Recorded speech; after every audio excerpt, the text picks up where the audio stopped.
गुरुदेव प्रणाम। नमस्कार। आप हमारे दर्शकों को काशी के बारे में कुछ बताने की कृपा करेंगे। गुरुदेव, आप हमारे दर्शकों को बताने की कृपा करें कि जो काशी का नाम, जो कि काशी या फिर वाराणसी या फिर बनारस, इन नामों से जाना जाता है, इसके पीछे का क्या इतिहास रहा है? ये कैसे इन नामों से कैसे कैसे मतलब जाना गया इसको? देखिए, हमारे यहाँ पुराणों में हम्म, काशी के बहुत से नामों का उल्लेख आता है। हम्म, पुराणों में भी विशेष रूप से जो स्कंद पुराण है, जी उसका काशी खंड एक भाग है। जी जी। उसमें काशी यह नाम आया है, हम्म, वाराणसी यह नाम भी आया है, हम्म, और भी अनेक नाम आए हैं, जैसे आनंद वन, जी महाश्मशान, जी। गौरी मुख इत्यादि बहुत से नामों से इस नगरी को संबोधित किया जाता है। हम्म, इसका काशी जो नाम है, उसके पीछे बताया गया है कि काशते इति काशी, जी अर्थात जो नगरी स्वयं प्रकाशित हो रही है जी जी। उसका नाम काशी है। काशी। अथवा एक और व्युत्पत्ति बताते हैं कि काशते परम तत्वम यत्र, हम्म। जहाँ परम तत्व का, शिव तत्व का जहाँ प्रकाश होता है जिस नगरी में, उस नगरी का नाम भी काशी है। काशी है। इसी प्रकार इसको वाराणसी भी कहा जाता है। पुराणों में इसका वाराणसी नाम आता है।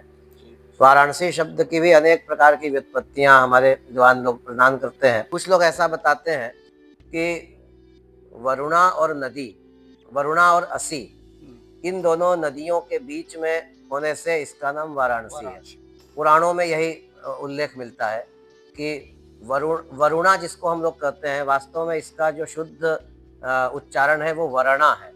पुराणों में वरणा यह नाम मिलता है। तो वरणा और असी, इन दोनों नदियों के बीच में होने से इसका वाराणसी ऐसा नाम है।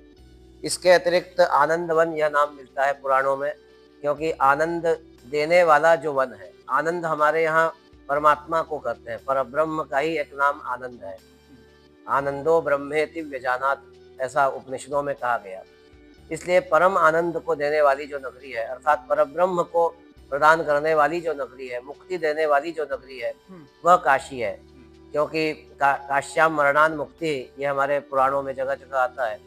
तो काशी मुक्तिदायिनी है, इसलिए इसको मोक्षपुरी भी कहते हैं। और इसका एक नाम गौरी मुख भी है। इसी का एक नाम त्रिकंटक विराजिता भी है, क्योंकि भगवान शिव के त्रिशूल पर यह विराजमान है, इसलिए त्रिकंटक विराजिता नाम है। और बनारस जो नाम आजकल हम लोग बोलते हैं, ये बनारस नाम प्राचीन काल का नहीं है। ये मुझे लगता है संभवतः अंग्रेजों के समय में यह काशी का नाम बनारस हुआ। उससे पूर्व में कहीं नाम यह नहीं मिलता। और गुरुदेव, आगे आप हमारे दर्शकों को काशी के महात्म के बारे में कुछ बताएं। देखिए, काशी तो अलौकिक नगरी है। जी इसका महात्म्य जितना वर्णन किया जाए वो कम है। पुराणों में यह बताया गया कि काशी भगवान शंकर के त्रिशूल पर विराजमान है, और शिव जी के त्रिशूल के जो 3 कांटे हैं, उन तीनों कांटों पर यह काशी विराजित है। प्रलय काल में भी इस काशी का विनाश नहीं होता। ब्रह्मवैवर्त पुराण है, जिसके अंतर्गत काशी रहस्य नाम का एक उसका भाग है। उसमें यह कथा आती है कि एक बार देवता लोग निकले थे, और उस समय प्रलय का जल चारों ओर फैला हुआ था।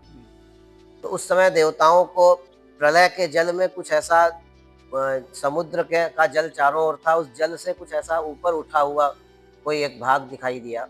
जैसे कमल का फूल होता है, वो पानी से ऊपर उठा होता है, उस प्रकार से कुछ ऊपर उठा हुआ दिखाई दिया। तो देवताओं ने जिज्ञासा की, पूछा, तो पता चला कि यह जो भाग है, प्रलय काल में भी सारी पृथ्वी डूबने के बावजूद यह जो भाग उठा हुआ है, ये काशी है, क्योंकि इसका प्रलय में भी विनाश नहीं होता। तो वहाँ यह बताया गया कि छत्राकारम तु तज्ज्योति दृश्यते गगने चरम, तत्परम परमम काशी काशीति, तत्परम परमम ज्योति काशीति प्रथितम श्रुतौ। ऐसा वहाँ वर्णन किया गया कि यह छत्राकार जो ज्योतिष स्वरूप एक नगरी दिखाई दे रही है, जो प्रलय का जल चारों ओर होने के बावजूद वह उसमें डूबी हुई नहीं दिख रही है, तो वह काशी नगरी है। ऐसा काशी का वहाँ वर्णन किया गया। और पुराणों में तो बहुत महिमा है काशी की। काशी में जब कोई आने लगता है बाहर से, तो उसको पग पग पर जैसे जैसे वो काशी की ओर आता है, वैसे वैसे उसको पुण्य प्राप्त होता है। इस तरह से बहुत महिमा काशी की गाई गई है। और गुरुदेव, काशी को मुक्तिदायिनी भी कहा जाता है, जी। इसके पीछे का क्या कारण है? देखिए, मुक्तिदायिनी पुरियों में हमारे यहाँ शास्त्रों में 7 पुरियों का नाम आता है। जी। अयोध्या, मथुरा, माया, काशी, कांची, अवंतिका, पुरी, द्वारावती चैव सप्तैता मोक्षदायिका। ये 7 जो नगरियां हैं, ये सातों मोक्ष देने वाली हैं। इनमें अयोध्या, मथुरा, माया, माया यानी हरिद्वार, हरिद्वार। और उसके बाद काशी का नाम आता है। चौथे नंबर पर काशी का नाम है, फिर कांची, अवंतिका और द्वारावती यानी द्वारका। तो इस प्रकार से ये 7 नगरियां हैं। लेकिन अगर इस प्रकार से हम लोग चौथी नगरी काशी जरूर है इन 7 में, लेकिन अगर इस दृष्टि से विचार करें कि 3 नगरियां इधर हैं, 3 उधर हैं, बीच में काशी बीच है। में काशी है। सुमेरु जैसे होता है माला में, उस प्रकार से सुमेरु के स्थान पर यह काशी है। सर्व प्रमुख होने से इसको बीच में, सातों पुरियों के भी मध्य में इसको स्थान दिया गया। और इस काशी के लिए कहा जाता है मरणम मंगलम यत्र विभूतिर यत्र भूषणम कौपीनम यत्र कौशेयम सा काशी किन्न सेव्यते। तो जहाँ पर मृत्यु भी मंगल देने वाली है। अन्य जो शहर हैं या अन्य जो नगरियाँ हैं, अन्य जो देश हैं, उन सब स्थानों पर हम लोग पैसा कमाने के लिए जाते हैं, सुख भोगने के लिए जाते हैं, जीने के लिए जाते हैं। लेकिन यहाँ पर लोग मरने के लिए आते हैं, यहाँ पर शांति के लिए आते हैं, यहाँ आध्यात्मिकता के लिए आते हैं, यहाँ मोक्ष के लिए आते हैं। काशी विद्या की भी नगरी है, विद्या नाम सदनम काशी। तो यहाँ विद्या प्राप्ति के लिए भी लोग आते हैं, वेद शास्त्रों के अध्ययन के लिए लोग आते हैं। तो ऐसी इस नगरी की निराली महिमा है। और काश्याम मरणान मुक्ति ही कहा जाता है। तो काशी में मृत्यु होते साथ ही मनुष्य की मुक्ति है। उसमें ये बताया गया है कि जो पाप करने वाला जीव है, उसको काशी में मरने के बाद तुरंत मुक्ति नहीं मिलती, उसके लिए भैरवी यातना का यहाँ विधान है। भैरवी यातना को करने के बाद मुक्ति मिलती है। हाँ, अन्य जो मुक्तिपुरियाँ हैं काशी के अलावा 6 और हैं, और काशी भी है। तो इन 7 में काशी प्रमुख क्यों है, विशिष्ट क्यों है, तो उसका पुराणों में वर्णन आता है कि अन्य जो मुक्तिपुरियाँ हैं वो साक्षात मुक्ति नहीं देती, वो काशी प्रदान करती हैं। वहाँ मरने के बाद काशी मिलती है, और काशी में मरने के बाद फिर मुक्ति मिलती है। इसलिए काशी का महात्म्य उन बाकी जो मुक्तिपुरियाँ हैं 6, उनकी अपेक्षा इस 7वीं मुक्तिपुरी काशी का विशेष महात्म्य है। गुरुदेव, ऐसा भी कहा जाता है कि काशी को शिव जी ने कभी मुक्त नहीं किया। जी। इसके पीछे का क्या इतिहास है गुरुदेव, वो भी बताने की कृपा काशी का एक नाम अविमुक्त भी है। जी। अभी काशी के पर्यायवाची या काशी के क्या क्या नाम है, इस पर चर्चा हो रही थी। तो काशी का एक नाम अविमुक्त भी है। अविमुक्त का तात्पर्य भी यही है कि जिसे भगवान शिव ने कभी छोड़ा नहीं, जिसका कभी भगवान ने त्याग नहीं किया।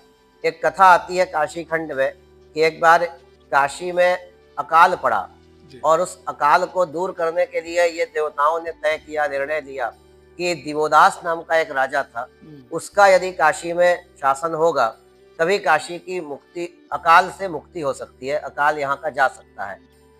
जो अनावृष्टि थी, उस अनावृष्टि से यह क्षेत्र मुक्त हो सकता है। उसके लिए देवताओं ने राजा दिवोदास से प्रार्थना की, निवेदन किया। राजा ने कहा कि मेरी एक शर्त है कि यहाँ से सारे देवता बाहर चले जाएं, तभी मैं इस नगरी पर राज्य करूँगा। तब देवताओं ने निश्चय किया बाहर जाने का, भगवान शिव से भी प्रार्थना की। शिव जी ने काशी को छोड़ा तो जरूर, लेकिन अपने स्थूल रूप से छोड़ा।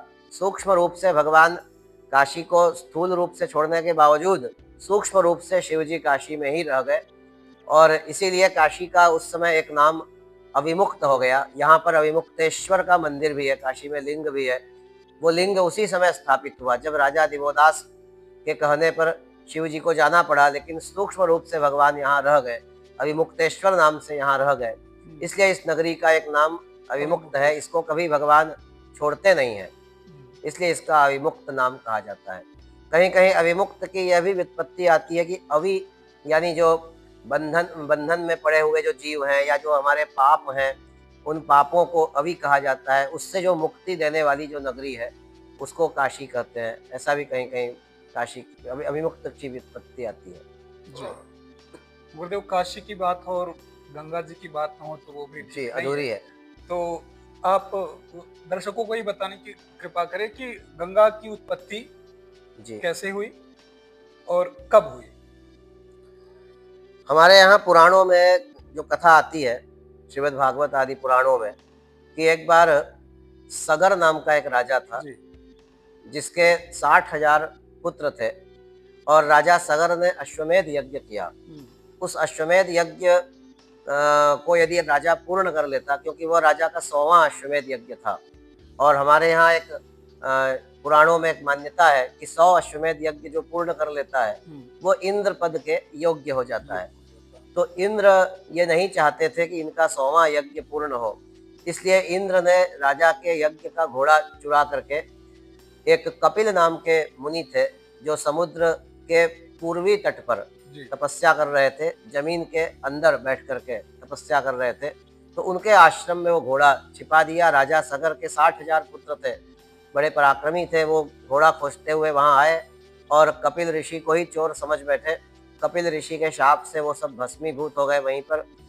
बाद में राजा सगर के जो अन्य पुत्र था, 60,000 के अतिरिक्त जो दूसरा पुत्र था, उसका बेटा, उसका नाम अंशुमान था। अच्छा। तो उसने तपस्या की अपने पूर्वजों के उद्धार के लिए, हुँ। गंगा को लाने का प्रयत्न किया, क्योंकि ये हुआ कि गंगा के अलावा उनका कोई दूसरा व्यक्ति उद्धार नहीं कर सकता है, या दूसरा कोई उपाय नहीं है उनके उद्धार का। हुँ। इसलिए गंगा उस समय पृथ्वी पर नहीं थी, वो तो भगवान शिव के जटाजूट में थी। हुँ। तो गंगा को लाने के लिए वो गंगा जो है वो स्वर्गलोक में थी, स्वर्गलोक से गंगा को लाना था। तो स्वर्गलोक से गंगा को लाने के लिए तपस्या की और गंगा को प्रसन्न किया अंशुमान ने, उसके पुत्र दिलीप ने और उसके पुत्र भगीरथ ने। जी। तीसरी पीढ़ी में भगीरथ नाम के राजा हुए, जिनकी तपस्या से गंगा पूर्ण रूप से प्रसन्न हुई और उन्होंने ये वरदान दिया कि मैं पृथ्वी पर आऊंगी, लेकिन मेरे वेग को कौन धारण करेगा। तब राजा भगीरथ ने भगवान शिव से प्रार्थना की और शिव जी ने गंगा जब नीचे आई तो उनके वेग को अपने जटाजूट में धारण किया। जी। स्वर्गलोक से गंगा उतरी, शिव के जटा में आई और शिव जी की जटा से फिर पृथ्वी पर आई। हिमालय पर गंगा की जो धारा थी वो गिरी। फिर वहाँ से वो धारा हिमालय से भारत भूमि की ओर अनेक स्थानों को पवित्र करते हुए, जैसे अपना हरिद्वार आदि जो स्थान है, प्रयागराज, फिर काशी, और यहाँ से आगे फिर गंगा की धारा आगे गई, गंगा सागर संगम तक गई। वहाँ पर राजा भगीरथ के जो पूर्वज थे, सगर के 60,000 पुत्र, वे भस्मीभूत थे, अर्थात उनकी राख वहाँ पड़ी हुई थी। तो उनकी भस्म को गंगा ने अपने जल से स्पर्श किया और उन सारे पूर्वजों का उद्धार हुआ। तो गंगा और काशी का ये अद्भुत संयोग हुआ उस समय त्रेता युग में। त्रेता युग में वहाँ ये भी कथा आती है कि गंगा तो काशी को छोड़ करके आगे जा रही थी, हुँ। लेकिन एकाएक गंगा जी को याद आया कि मैं काशी छूट रही है मुझसे, अच्छा। काशी का मुझसे संयोग नहीं हो पा रहा है। इसलिए शूलटंकेश्वर के पास से गंगा उत्तर की ओर घूमती हैं और काश्याम उत्तर वाहिनी, दक्षिण की ओर जाते जाते फिर उत्तर की ओर घूम करके काशी की पूरी भूमि को पवित्र करते हुए, और स्वयं भी गंगा तो पवित्र ही है, जी। वो भी अपने आप को धन्य करते हुए, काशी का संयोग करते हुए, हम भक्तों का कल्याण करते हुए फिर गंगा आगे बढ़ती है। गुरुदेव, आप दर्शकों को ज्ञान वापी के बारे में कुछ बताइए। ज्ञान व्यापी की महिमा क्या है? ज्ञानवापी का वर्णन जी। हमारे यहाँ पुराणों में, स्कंद पुराण में विशेष रूप से, लिंग पुराण में बहुत विस्तार के साथ वर्णन आया है। और वहाँ काशी खंड में, स्कंद पुराण का जो काशी खंड है, जी। जी। उसमें ये कथा आती है कि एक बार भगवान शिव का एक गण था, उसका नाम था ईशान। ईशान। ईशान, उस ईशान नाम के गण ने काशी में आकर के भगवान काशी विश्वेश्वर के निकट एक विशाल गड्ढा खोदा और उस विशाल गड्ढे को खोद करके उसको जल से भरा। तो वह जो गड्ढा था जिसको ईशान नाम के गण ने खोदा था, वही ज्ञानवापी नाम से प्रसिद्ध हुआ। और ईशान नाम के का जो गण था, उसके द्वारा ईशानेश्वर महादेव की भी स्थापना हुई। अभी ज्ञानवापी के पास में एक शाकंभरी मॉल है, अच्छा। उसके भीतर एक छोटा सा मंदिर है जहाँ वो ईशान गण के द्वारा स्थापित ईशानेश्वर की लिंग रूप में भगवान विराजमान है। और ईशान गण के द्वारा स्थापित या बनाई हुई यह जो ज्ञानवापी है, जिसमें जो जल भरा हुआ है, बाद में उस जल की बहुत महिमा हुई और भगवान शिव को वह अत्यंत प्रिय वो स्थान हुआ। तो भगवान शिव स्वयं जल रूप हो करके वहाँ विराजमान हुए, ऐसा भी वर्णन आता है। क्योंकि भगवान ज्ञान रूप हैं। हमारे यहाँ उपनिषदों में बताया गया है कि सत्यम ज्ञानम अनंतम ब्रह्म। ब्रह्म जो है वो ज्ञान स्वरूप है। तो ज्ञान रूप जो शिव है, ज्ञान स्वरूप जो परमात्मा है, वही जल रूप में, ज्ञान रूपी परमात्मा जल रूप में वहाँ पर विराजमान हुए। विराजमान है। तो इसलिए वह ज्ञानवापी का वास्तव में जो जल है, वह जल सामान्य जल नहीं है, वो तो शिव रूप ही जल है। इसलिए उस जल को पीने से केवल ज्ञान ही नहीं होता, बल्कि मुक्ति भी प्राप्त होती है। ऐसा वो पुण्य और पवित्र जल है। और उस ज्ञानवापी की रक्षा के लिए भगवान शिव ने 4 गणों को स्थापित किया वहाँ पर। 4 दिशाओं में ज्ञानवापी की, चारों दिशाओं में 4 गण स्थापित किए। काशी खंड में बताया है, लिंग पुराण में भी बताया हुआ है कि तार, महाकाल, नंदी और दंडपाणी, ये 4 गण भगवान ने स्थापित किए 4 दिशाओं में। और इन चारों को ज्ञानवापी के सुरक्षा करने की, रक्षा करने की जिम्मेदारी प्रदान की। और दशाश्वमेध गुरुदेव और मणिकर्णिका की क्या महिमा है? दशाश्वमेध का वर्णन हमारे यहाँ जो आता है पुराणों के अनुसार कि एक बार ब्रह्मा जी काशी में आए और उन्होंने यहाँ पर 10 अश्वमेध यज्ञ किए। जी। तो यहाँ पर जिस स्थान पर ब्रह्मा जी ने 10 अश्वमेध यज्ञ किए, वह स्थान दशाश्वमेध तीर्थ नाम से प्रसिद्ध हुआ। और वह दशाश्वमेध तीर्थ वर्तमान में गंगा के भीतर है। क्योंकि अभी हम लोगों ने गंगा जी की चर्चा की कि जब गंगा माता जब काशी में आई, तो जिस क्षेत्र से अभी गंगा का जल प्रवाहित हो रहा है, वह जो क्षेत्र था वो सारा क्षेत्र तीर्थों से भरा हुआ था। अच्छा। काशी का वो जो एरिया था, कह सकते हैं, वो सारा एरिया तीर्थ से भरा हुआ था। लगभग 60-70 तीर्थ उस स्थान पर थे। और उन सभी तीर्थों को अपने में समाहित करते हुए गंगा माता आगे बढ़ी। इसलिए अनेक तीर्थ गंगा के भीतर चले गए। उन्हीं में से एक ये दशाश्वमेध तीर्थ है, जो कि गंगा के भीतर इस समय दशाश्वमेध घाट पर है। उसी का एक नाम रुद्र सरोवर भी है और उसी को प्रयाग तीर्थ भी बोलते हैं। वह इस समय दशाश्वमेध घाट पर है। और उसी दशाश्वमेध तीर्थ के तट पर, यानी घाट पर, भगवान का दशाश्वमेधेश्वर का लिंग है। और वहीं पर दशहरेश्वर नाम का भी एक लिंग है। दशाश्वमेधेश्वर और दशहरेश्वर, ये 2 लिंग गंगा के तट पर, जो शीतला जी का मंदिर है, बड़ी शीतला, उनके मंदिर के अंदर ये दोनों लिंग हैं। और उनका दर्शन करने से भी अत्यंत पुण्य की प्राप्ति होती है। अश्वमेध यज्ञ का पुण्य मिलता है, ऐसा वहाँ पर वर्णन आता है। और काशी के अंदर सारे तीर्थ हैं भारत के। तो काशी के भीतर जो तीर्थराज प्रयाग है, वो यही स्थान है, दशाश्वमेध घाट का ही स्थान है। यहीं पर काशी का प्रयाग इसी को बोलते हैं। मुझे पूरा विश्वास है कि दर्शकों को बहुत सारी ऐसी चीज मिली होंगी गुरुदेव आपके माध्यम से, जी जी, जो अभी तक लोगों को नहीं पता रही होगी। जी। तो इसी कड़ी में गुरुदेव अगला प्रश्न मेरा रहेगा आपसे कि ऐसी भी मान्यता है कि जो काशी है वो भगवान शिव के त्रिशूल पर टिकी हुई है। जी जी। गुरुदेव इसके बारे में कुछ बताइए आप। देखिए, अभी जैसा वर्णन आया कि काशी का प्रलय में भी विनाश नहीं होता, भगवान शिव के त्रिशूल पर होने से प्रलय के जल में भी यह ऊपर उठी हुई दिखाई देती है, छाते की तरह या कमल की तरह ऊपर उठी हुई है। तो काशी में जो भगवान शिव के जो 3 कांटे हैं जिस पर यह काशी टिकी है, वो 3 कांटे कहाँ कहाँ हैं, इस पर यदि हम लोग पुराणों में जाकर के इस विषय पर यदि विवेचना करें या इस विषय को ढूंढें, तो हम लोगों को यह मिलता है कि 3 जो कंटक बताए हैं, वो एक कंटक बताया है स्वरलीनेश्वर, जो कि अपने यहाँ प्रहलाद घाट के पास में है, स्वरलीनेश्वर का मंदिर। दूसरा जो कांटा है यानी कंटक है, वो मध्यमेश्वर, जो बैदागिन के पास है। और तीसरा जो कंटक है वो अभिमुक्तेश्वर, जो कि काशी विश्वनाथ मंदिर के ही निकट में है। तो यह जो 3 हैं, यही भगवान शिव के 3 कांटे हैं, अभिमुक्तेश्वर, मध्यमेश्वर और स्वरलीनेश्वर। यहीं पर शिव जी का त्रिशूल के ऊपर यही 3 कांटे, कह सकते हैं, इस पर ये काशी टिकी हुई है। फिर आपने मणिकर्णिका के बारे में भी पूछा था कि मणिकर्णिका का क्या महात्म्य है। तो मणिकर्णिका हमारे यहाँ काशी में दो मणिकर्णिका है। अच्छा। एक है प्राचीन मणिकर्णिका और दूसरी है वर्तमान जो मणिकर्णिका हम देख रहे हैं। वर्तमान जो मणिकर्णिका हम देख रहे हैं वो मणिकर्णिका घाट पर है, जहाँ पर कि श्मशान भी है, महाश्मशान जी। उसको कहते हैं। तो उस मणिकर्णिका पर भगवान शिव के कानों की मणि एक बार गिरी थी। एक बार भगवान शिव काशी में आए और उसी समय यहाँ पर भगवान विष्णु तपस्या कर रहे थे।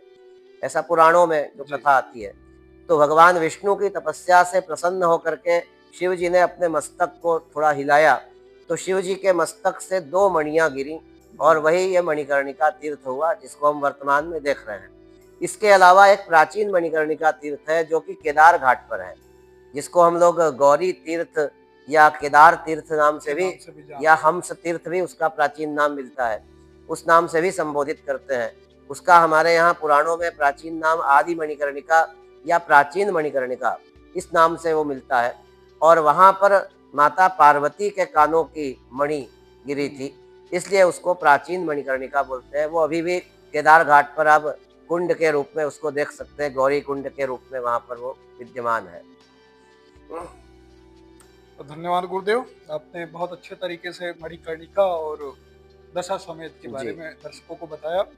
गुरुदेव, अगला प्रश्न जो ये है कि काशी के कोतवाल जी, काल भैरव, इनके बारे में आप दर्शकों को थोड़ा बताएं। देखिए, काशी तो भगवान शिव की नगरी है और हम लोग जानते हैं भगवान शंकर विश्वनाथ हैं, यानी विश्व के नाथ, विश्व के स्वामी हैं। तो उन्होंने इस काशी को अपनी राजधानी बनाया है। जैसे कोई कहीं किसी देश का राजा हो तो किसी नगर को अपनी राजधानी बनाता है, उसी प्रकार भगवान विश्वनाथ ने काशी को राजधानी बनाया। और काशी में, जैसा अभी पहले ही बताया, काशी में मरने के बाद उस जीव पर यमराज का अधिकार नहीं होता, क्योंकि उस जीव को मुक्ति प्रदान करनी है। उस जीव को यदि वो पाप किया है तो उसको पाप के अनुसार उसका दंड मिलता है और दंड के बाद फिर उसको मुक्ति मिलती है। यदि वो पूर्ण शुद्ध है, पूर्ण पवित्र है, जरा सा भी उसके अंदर पाप का एक लेश मात्र भी नहीं है, तो वह तुरंत मुक्ति प्राप्त करता है। इसलिए काशी में मरने वाले व्यक्ति के ऊपर चूंकि यमराज का अधिकार नहीं है, यमराज के का जो क्षेत्र है उसके भीतर यह काशी नहीं आती, इसलिए यहाँ मरने वाले व्यक्ति पर काल भैरव का अधिकार है। यहाँ मरने वाला व्यक्ति यदि पापात्मा है, पाप किया है, तो उसको काल भैरव के द्वारा दी जाने वाली जो भैरवी यातना है वह प्राप्त होती है। इसीलिए हमारे यहाँ काल भैरव को काशी का कोतवाल कहते हैं। कोतवाल यानी दंड देने का अधिकारी, दंडाधिकारी। तो काशी में काल भैरव का शासन चलता है, जो कि भगवान शिव के दंडाधिकारी हैं, शिव जी के कोतवाल हैं। तो उनकी आज्ञानुसार यहाँ पर पापियों को दंड दिया जाता है। और इसीलिए हमारे यहाँ तो यह भी मान्यता है कि काशी में यदि निर्विघ्न रूप से निवास करना हो तो भी काल भैरव की आराधना आवश्यक है, क्योंकि काल भैरव की कृपा होने पर ही लोग काशी में निर्विघ्न रूप से रह सकते हैं। इसीलिए कहा जाता है, वाराणस्याम भैरवो देवो संसार भय नाशनः अनेक जन्म कृतम पापम स्मरणेन विनश्यति। तो काल भैरव के दर्शन से अनेक जन्मों का पाप नष्ट होता है और उनकी आज्ञा लेकर के ही यहाँ पर निवास होता है, उनकी अनुमति से ही निवास मिलता है काशी में। गुरुदेव, पुराणों के अनुसार ऐसी भी मान्यता है कि ये पहले शिव की नगरी होने के बजाय भगवान विष्णु की नगरी काशी हुआ करती थी। हाँ, ऐसी भी मान्यता पुराणों में आती है कि यह प्राचीन काल में यह भगवान विष्णु की नगरी थी। और एक बार भगवान शिव जब यहाँ आए और उनको यह नगरी अत्यंत प्रिय लगी, अत्यंत, यहाँ आते ही भगवान को अत्यंत आनंद हुआ, बहुत असीम शांति यहाँ प्राप्त हुई। तो भगवान शिव को विष्णु भगवान ने यह नगरी प्रदान की और तब से यह नगरी भगवान विष्णु से शिव की हो गई। उसके बाद भी हमारे यहाँ एक और भी मान्यता है कि काशी में आधी काशी विष्णु की और आधी काशी शिव की, ऐसी भी एक मान्यता है। जो मणिकर्णिका घाट है, मणिकर्णिका घाट से जो राजघाट की तरफ का जो क्षेत्र है उसको विष्णु काशी बोलते हैं, और मणिकर्णिका से 80 तक का जो क्षेत्र है उसे शिव काशी बोलते हैं, क्योंकि विष्णु काशी जो इधर का क्षेत्र है उसमें विष्णु के मंदिर ज़्यादा हैं, बिंदु माधव आदि केशव इत्यादि विष्णु मंदिर अधिक हैं, और दूसरी तरफ शिव मंदिर अधिक हैं। इसलिए काशी को इस तरह प्रकार से भी दो भागों में बांट करके देखा जाता है। धन्यवाद गुरुदेव। वैसे तो गुरुदेव, काशी के बारे में जान पाना एक जन्म कम पड़ जाएगा, और आपने इतना व्यस्तता आपके पास होने के बावजूद भी आपने मुझे समय दिया। जी। इसके लिए बहुत-बहुत धन्यवाद गुरुदेव।